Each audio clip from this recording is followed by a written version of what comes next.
Terps. I'm Hudson. I'm Nick. And I'm Griffin. All right, so starting us off with college basketball, there's been a lot of decommitting and a lot of stuff with Kentucky with their coach leaving. Yeah.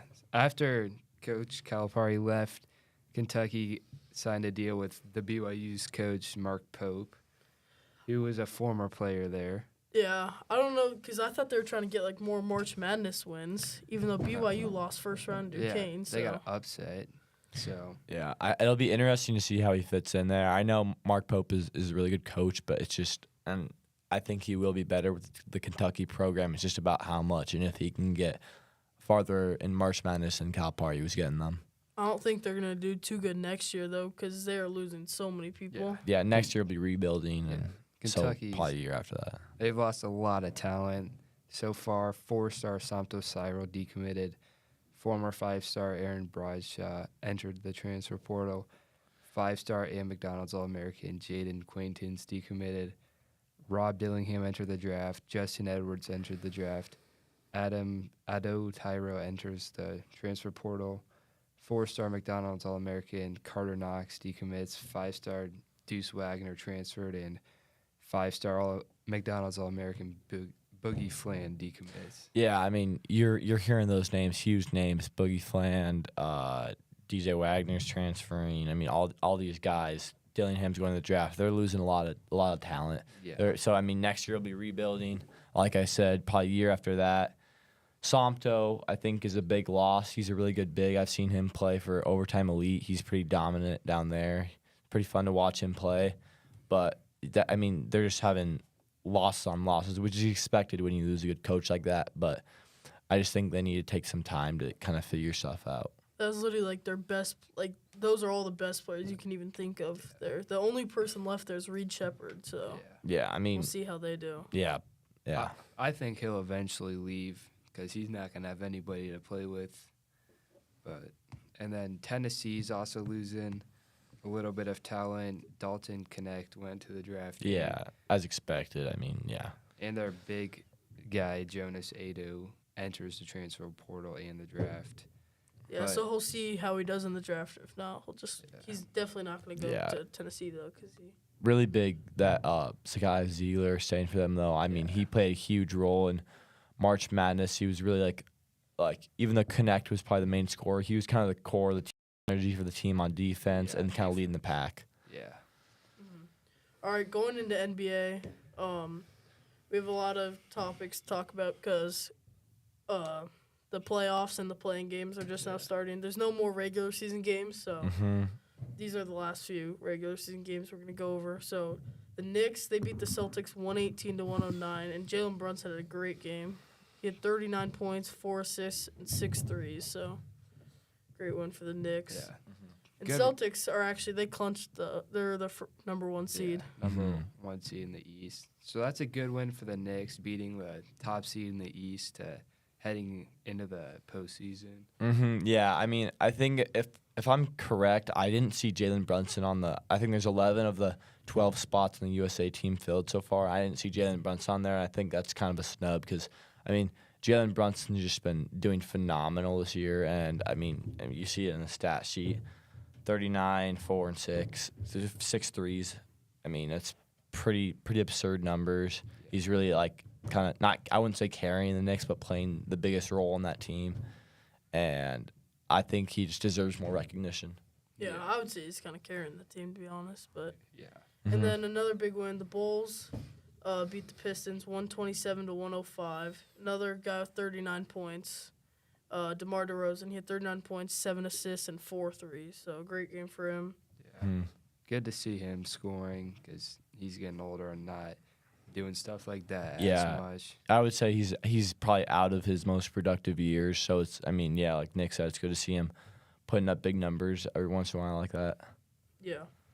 Going into the next game, Pelicans beat the Kings 135-123. CJ McCollum, he had 31 points, 7 assists, and 9 threes. So 9 threes is crazy. Yeah.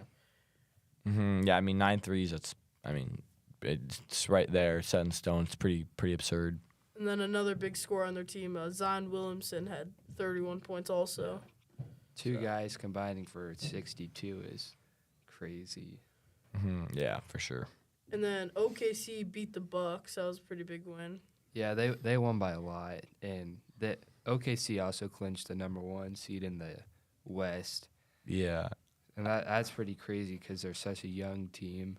Yeah, I mean, think about the place OKC was even like 3-4 years ago. I mean, they were just like, I mean, close to if not the worst team in the league, couple years in a row actually. And now to see them doing so good, even with the young team that they have, I mean, the future looks bright for OKC. And then listing the USA team so far, these are the 11 players that were called up: LeBron James, Steph Curry, Kevin Durant, Jason Tatum, Anthony Davis, Joel Embiid, Devin Booker, Tyrese Haliburton, Bam Adebayo, Anthony Edwards, and Drew Holiday. So that's a great team. That's a stacked roster. Yeah, I'm glad to see like everybody's involved and like wants to play and get that revenge because they lost. Was it last time? Yeah. Yeah. And I do think probably the two biggest snubs, like I said, was one, Jalen Brunson, and also Kyrie Irving. I think Kyrie Irving should make it over Tyrese. Was it?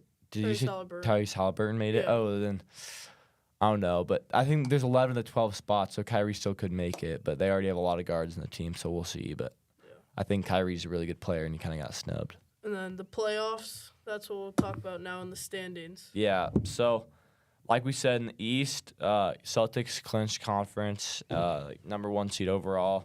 At the 2, we got the Knicks, 3 Bucks, 4 Cavs, 5 Magic, 6 Pacers.